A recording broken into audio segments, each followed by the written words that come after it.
Welcome to the Rim Break Rodeo. We hope this video helps. You start by verifying essentials. Plug the 60% keyboard directly into a known working USB port or repair Bluetooth. Once done, check battery or dongle LED and open the on-screen keyboard to see if the Windows key registers.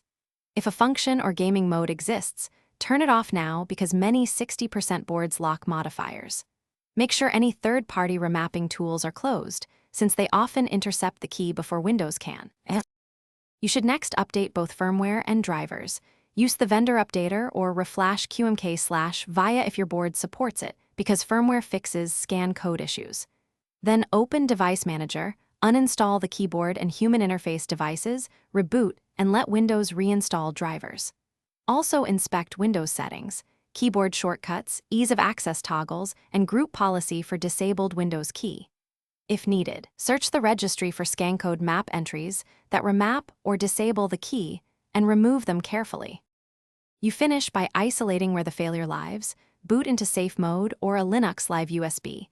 If the Windows key works there, the problem is Windows software. If it fails everywhere, test another keyboard to confirm hardware. Try loading a simple key map or swap the Windows keycap with a known working key to see if a switch or stabilizer is faulty.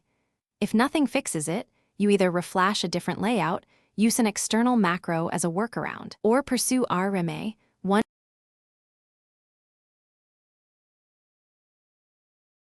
Thanks for watching. Consider subscribing if we helped you.